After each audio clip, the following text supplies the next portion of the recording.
I just want to say I love you guys.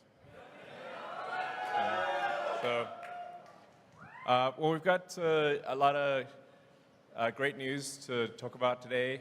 The Tesla team has done an incredible job of executing over the past year, and we have many exciting years ahead of us. So, yeah.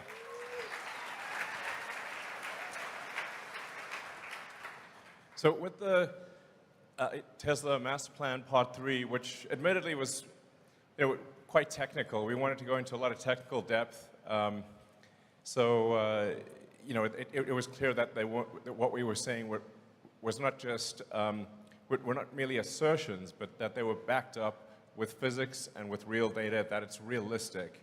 And with the Master Plan Part 3, we want to, basically, the goal is to give people hope, realistic hope, and maybe hope's even the wrong word, but simply to say that there is a path to a fully sustainable global economy, that we are on that path, that we are accelerating that path, and that so long as we don't get complacent about it, it will happen.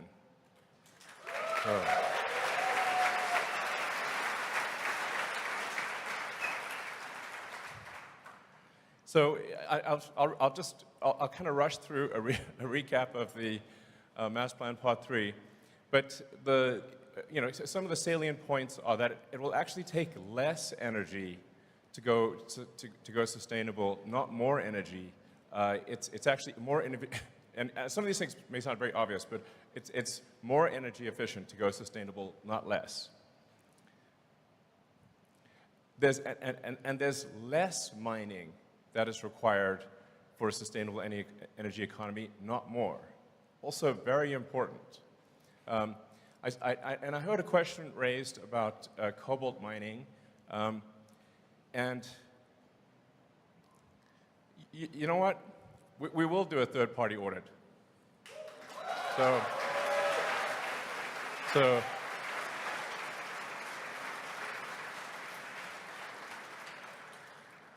in fact, we'll put a webcam on the mine. And if anybody sees any children, please let us know. I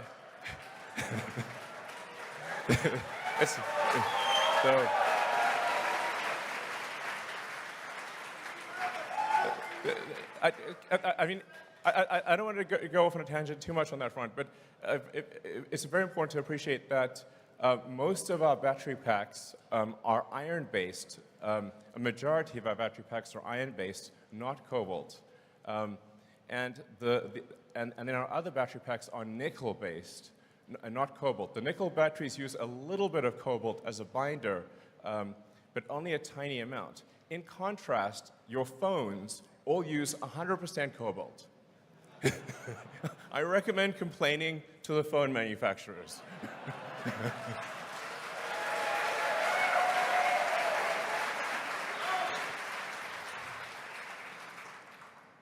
But even for the small amount of cobalt that we do use, we will make sure, 6 ways to Sunday, that no child labor is being exploited.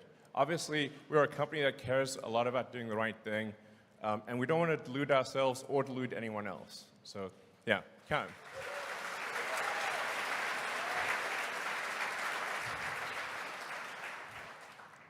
So, again, just recapping Master Plan Part 3, really the point is to say that it is very, very doable. It is happening. We need a threefold increase in solar and wind. We need to, admittedly, some of these are 29-fold increase in vehicle stationary and thermal battery production.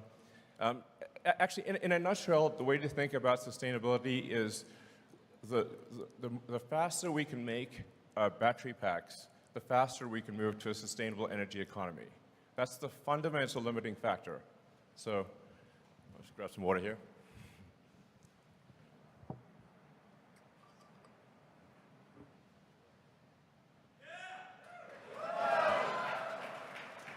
So,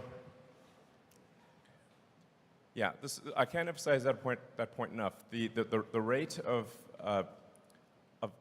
lithium-ion battery production fundamentally decides the rate at which the world transitions to sustainability, because the batteries are needed for all forms of transport and for stationary storage, given the intermittent nature of solar and wind power.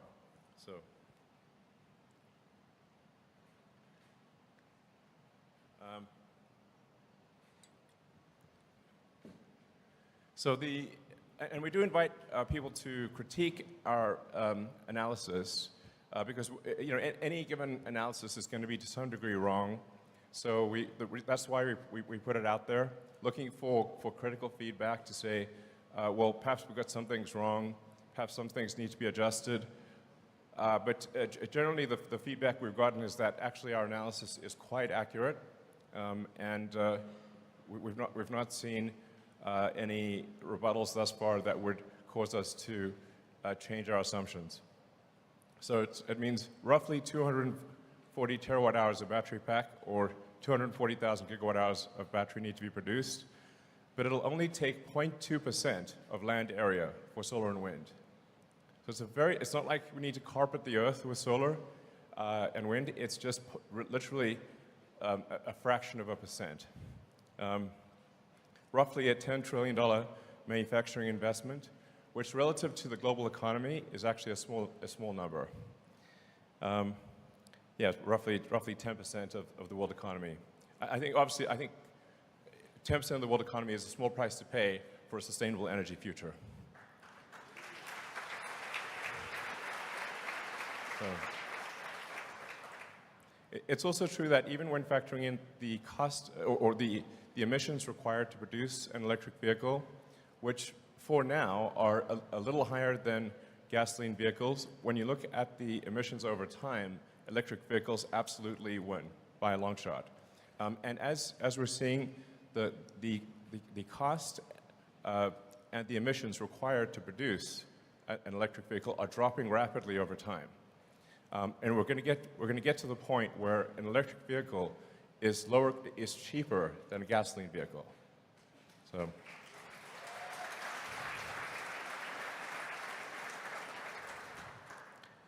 So in 2022, we avoided releasing about 13 million tons of CO2, reduced manufacturing GHG per vehicle by 30%, and reduced water usage by 15%, despite massive increases in output. So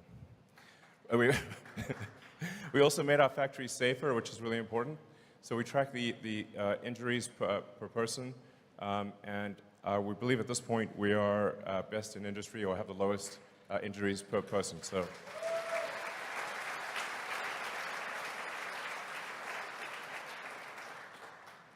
We're now actually quite a big company from a headcount standpoint. This is our direct employment number. So this does not count contractors.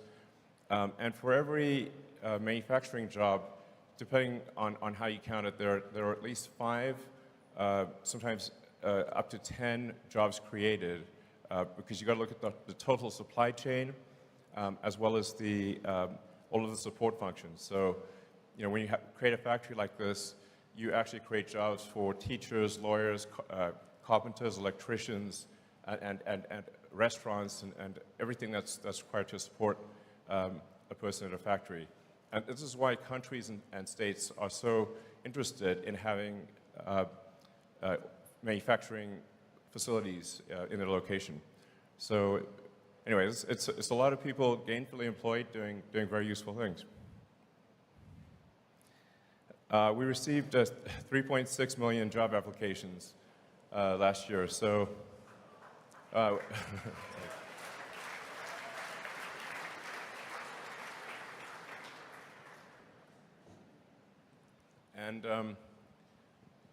and once again, the top 2 most desired companies for engineers on Earth were SpaceX and Tesla.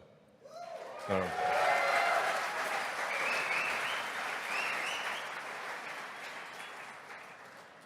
at the end of the day, the competitiveness of any given company is a function of where are the most talented people interested in working.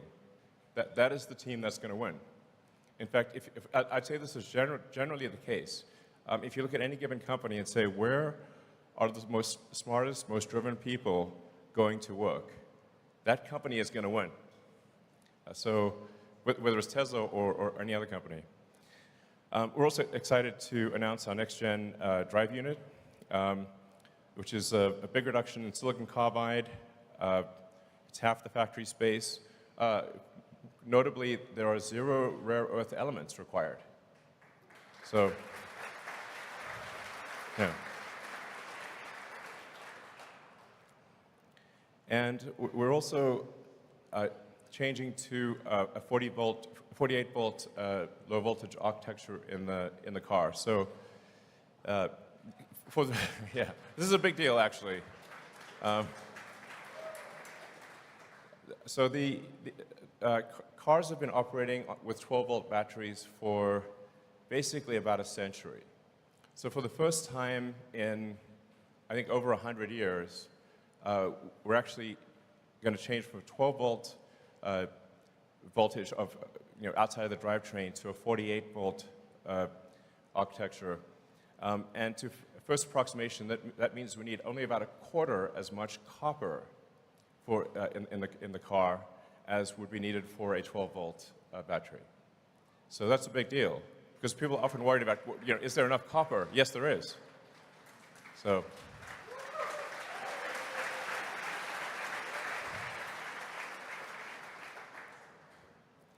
And FSD beta is growing hyper-exponentially. So that chart is going to look like a wall, basically. Just a question for those in the room: how many people have tried out FSD beta? Okay, great. So what do you think of the latest build? Right.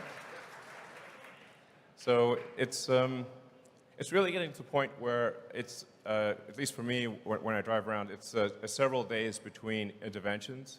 And I think we're getting to the point where there's really just one last piece of the system that needs to be a neural net, which is the planning and control function. And so we expect to have that last piece become a neural net, so it'll be end-to-end from video in to control out as a neural net.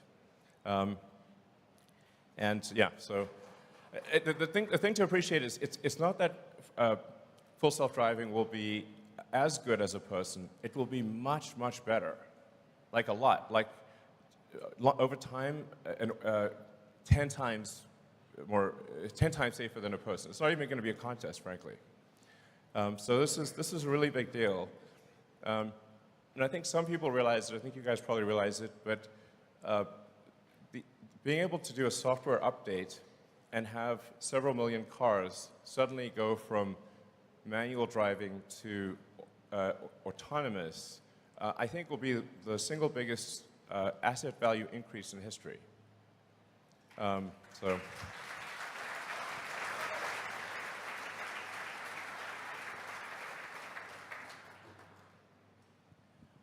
The normal usage of a passenger car is roughly 10 to 12 hours per week. Call it maybe an hour and a half per day.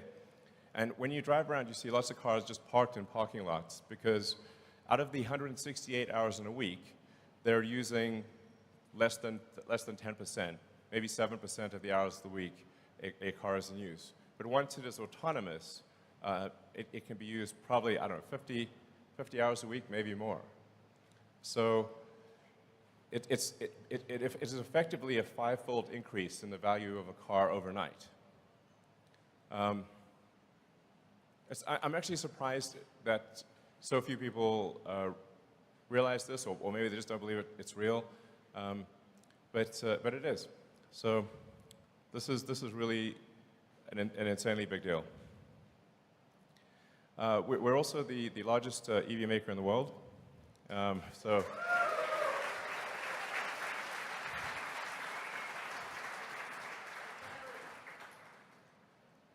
yeah, and I think that will continue.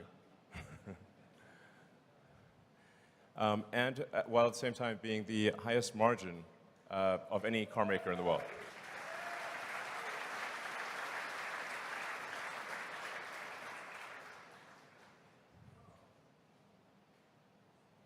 Now, making electric vehicles profitably is hard, as illustrated by the difficulty of our competitors. A number of our competitors are making EVs at a significant loss. But we are not. We are actually making EVs profitably, and almost no one else is. This is hard.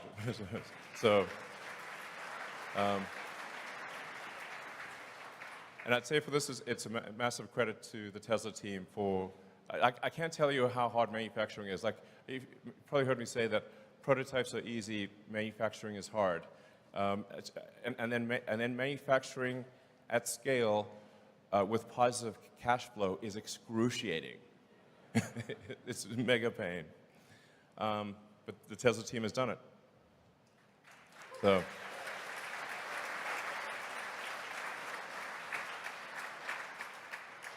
And as you can see, our free cash flow per year has been increasing steadily. So, you know, we're making good progress. I mean, it should be said that, and I've made some of these comments, that that interest rates make have a very big effect on the affordability of cars. So, the vast majority of people buy cars based on the monthly payment. So it's like how much is the monthly payment, and it's not a question of value for money. It's just, do they actually have enough money? Can they afford it? So for the vast majority of people, it's just, can they afford to pay the payment? As the interest rates increase and credit tightens, like, it's safe to say that these various banks that have died are probably somewhat distracted from handing out auto loans. You know, it's like if they're on their way to the cemetery, increasing their auto loan portfolio is not the first thing on their mind. So this is going to be a challenging 12 months. I want to be sort of realistic about it. Like, Tesla is not immune to the global economic environment.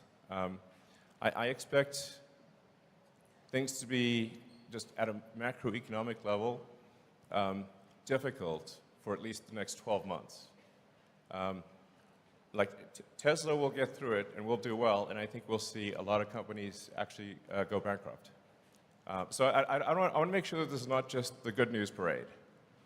It's important to understand that no company is immune to the macroeconomic environment. But that said, it won't be darkness forever. I expect probably a year of difficulty globally for everyone. And then my best guess is that the global economy turns around in roughly 12 months. And then Tesla will be in an extremely good position. So anyone who is a long-term investor, I think, will do extremely well.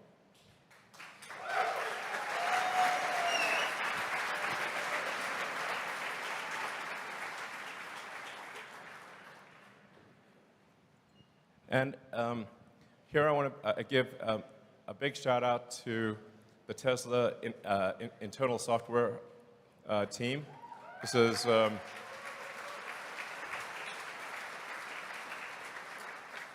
it's actually a really big deal that Tesla has such a powerful internal software team.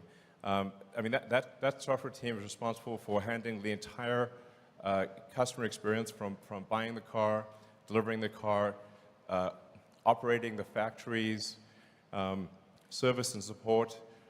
We internally wrote all of the insurance and financial software. The supply chain and logistics stuff, the data centers and infrastructure, and the analytics and insight. This is all internally written Tesla software. I think there are almost no companies in the world can do this because they do not have a very talented internal software team. So they're generally reliant on third-party enterprise resource planning software. So, but Tesla is not. This is a hidden strength of the company that often doesn't get a lot of attention, but is incredibly powerful. So once again, I'd like to thank them for their work.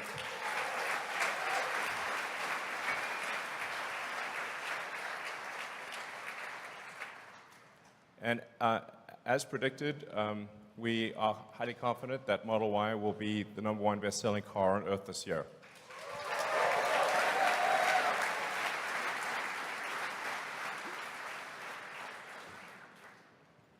And in fact, in Europe, the best-selling car of any kind, whatsoever, it already was that in Q1, I should say. It's not like will be, it was that in Q1. And China, the best-selling SUV, and the United States, the best-selling non-pickup vehicle in the United States in Q1. So, it's going well.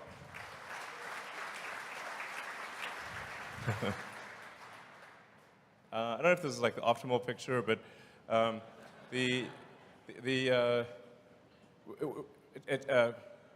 Tesla cars are actually the safest cars in the world. We put immense effort into vehicle safety, and we keep updating the safety. So we keep improving the automatic emergency braking system just with a software update.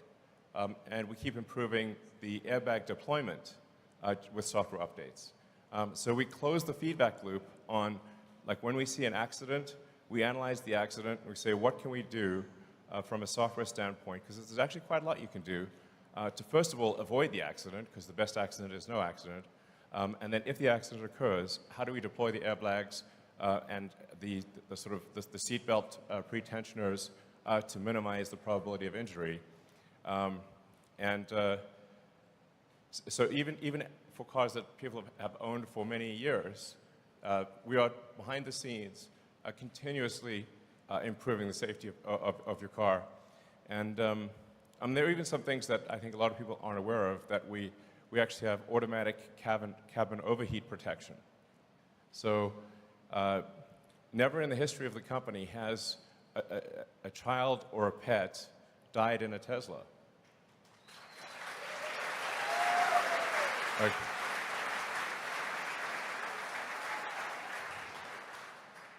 So it's one of those like little known features, but because we have a large battery and we're monitoring things all the time, we can make sure that the cabin temperature never gets to lethal levels, and I think that's a big deal. So, and then while lots of cars will say they've got like 5 stars or whatever, there's nuance to that. When we did the European NCAP sort of active safety tests, we got the highest scores that they've ever seen. So, yeah.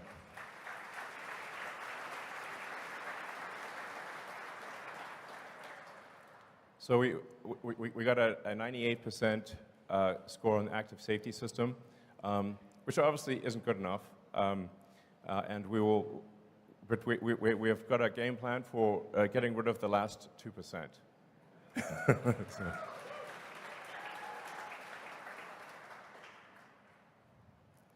And then it's worth noting things like the total cost of ownership of a Model 3 is now comparable to that of a Toyota Corolla. So.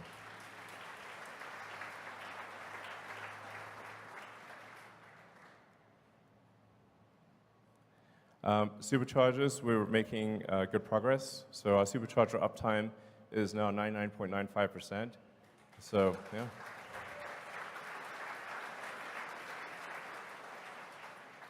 And we have superchargers practically everywhere at this point. Going to Megapack, because this is stationary storage is an important part of solving the sustainable energy problem. And the Tesla Megapack is now more competitive than a natural gas peaker plant.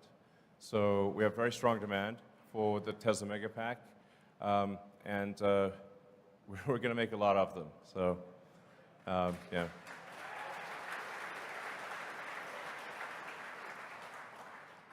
And a while back, I predicted that the Tesla stationary battery pack business would actually grow faster than the automotive side of things, and that's exactly what has happened. You can see it's an exponential curve, growing at a rate that is even faster than our vehicle sales. So, yeah, sorry.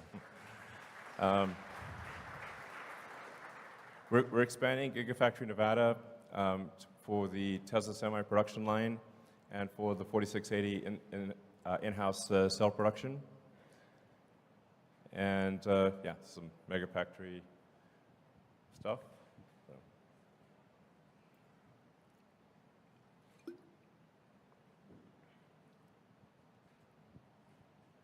So this is, so we're aiming for 40 gigawatt hours a year, both in California and in China, but I think long term, this will be much greater than this. I mean, I would say I wouldn't be surprised if long term the stationary battery pack activity went well in excess of 500 gigawatt hours per year. So the demand is like quasi-infinite here. So.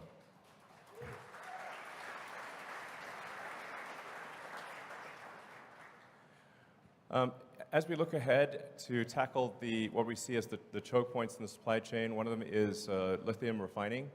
I mean, there have been a few times on Tesla earnings calls where I've said, can someone please just do lithium refining? Because there's just a shortage of it. But we really see very little activity outside of China for lithium refining. So it's not that we wish to take on extra problems, but since nobody else was doing it, we felt we had to do this. And so we've just broken ground on a lithium refinery in Corpus Christi, which will be do more lithium refining than I think probably everything outside of China. So, yeah.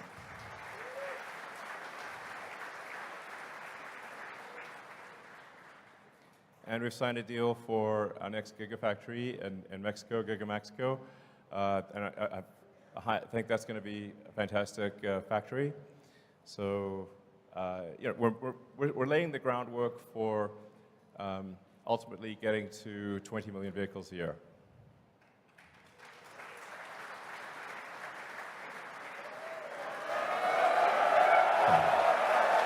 Yeah.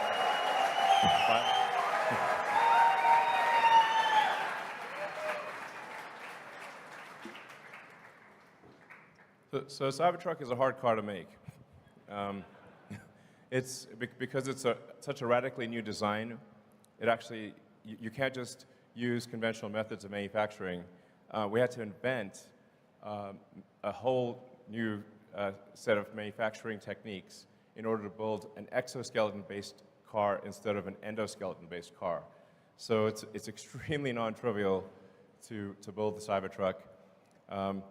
But we're making good progress on that. We have the,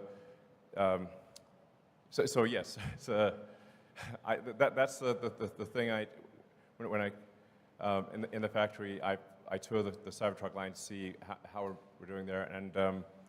And sorry for the delay, but we're finally going to start delivering production Cybertrucks later this year. And I think the product, if anything, is better than expectations.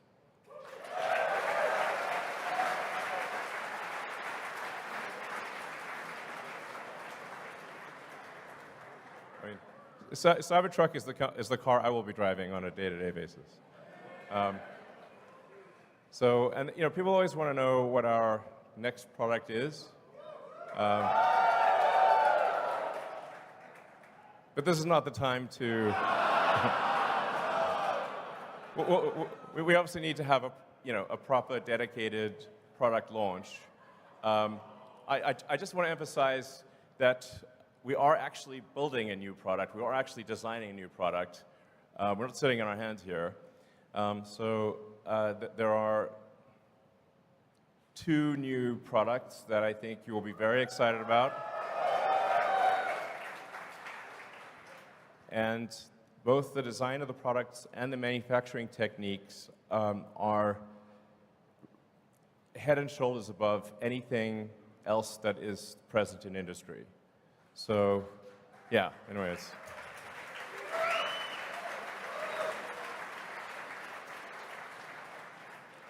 If I were to guess, I would say of these two new products, just these two new products alone, I would say we will probably make, obviously this is just Elon's guess, so don't sue me.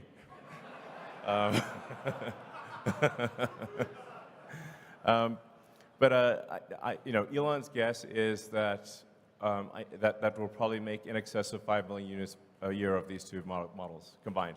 So.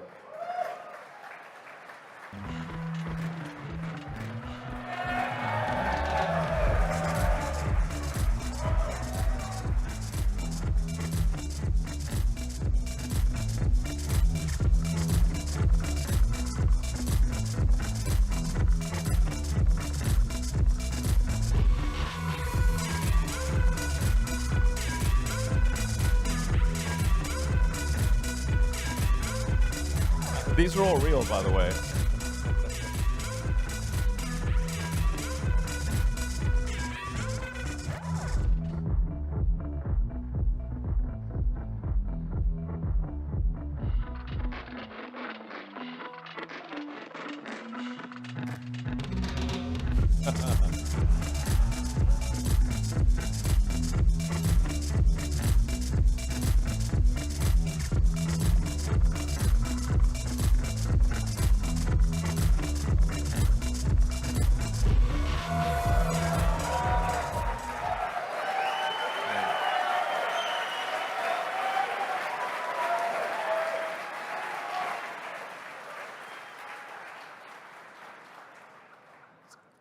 I think the thing perhaps most notable is if you look at the difference between the last time we showed Optimus, and this is a video that was taken basically yesterday, and the Optimus team was up all night making this video.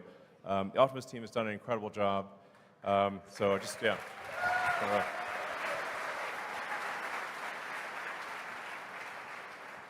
And it's the motors, the controllers, the electronics, and everything you see in the Optimus robot is a Tesla-designed system. So this is, we actually tried to find drive actuators and whatnot that were off the shelf. We found that there weren't any. In order to make an effective humanoid robot, you actually have to design the motors and gearboxes and the electronics from scratch, because it's a very different application from anything else that exists. So we took our world-class motor and power electronics team and said, okay, we need to design several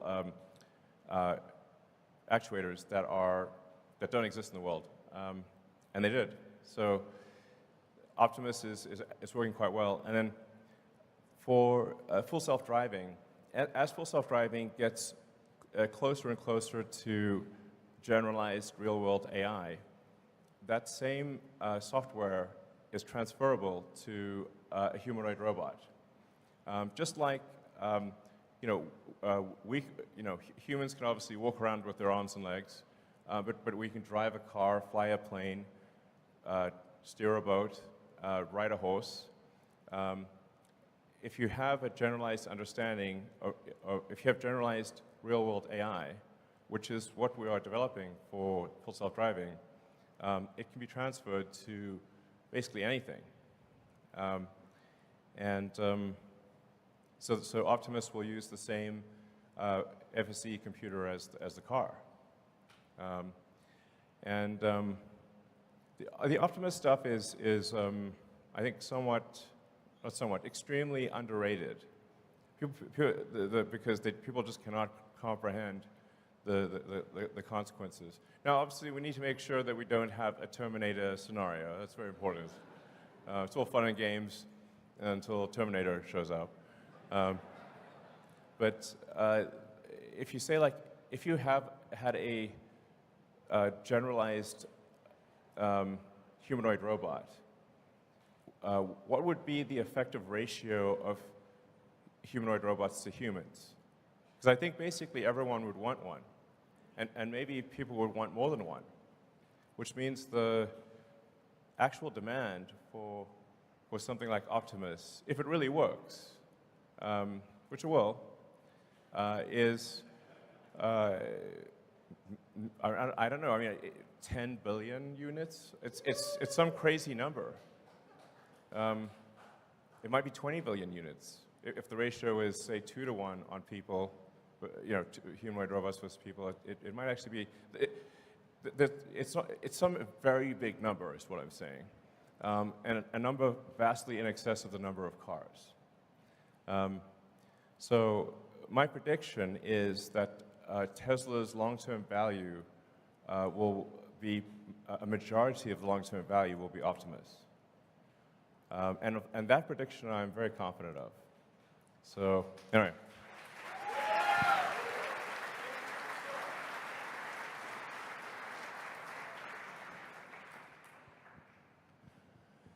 Let's see, so I think with that we can do questions, perhaps? Oh, okay, what is it? Oh, yeah, we also want to make sure, please, retail investors, please vote. Normally retail investors, for most companies, don't vote, but we really care about your vote of small investors, not just large investors. So please do register to vote. Your vote is very important. Yeah, I think that's it. So, yeah.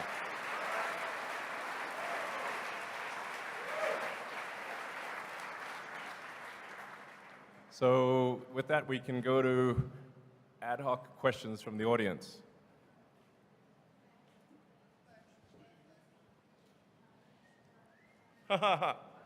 Okay, definitely the person in the Optimus outfit with the red cowboy hat.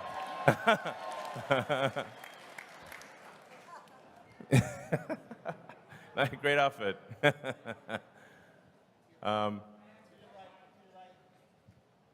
Sure. And we'll try to get through as many questions as possible. And you know, you hit me with your toughest questions. Fine. Topic has to be about Tesla. Okay, it is.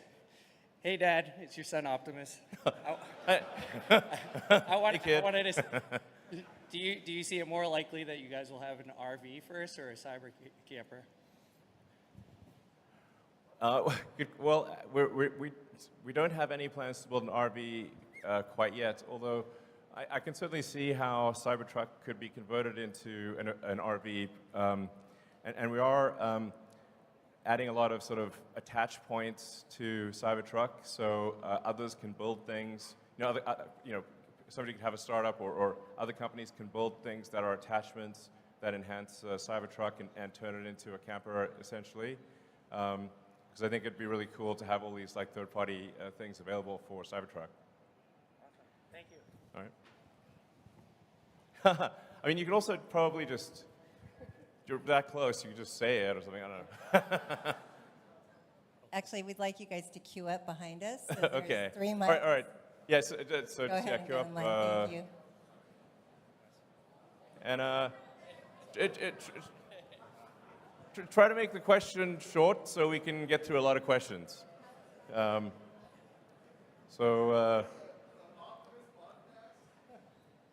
Maybe. Oh, you mean just like a Tesla team doing a podcast about Optimus? Oh yeah, sure.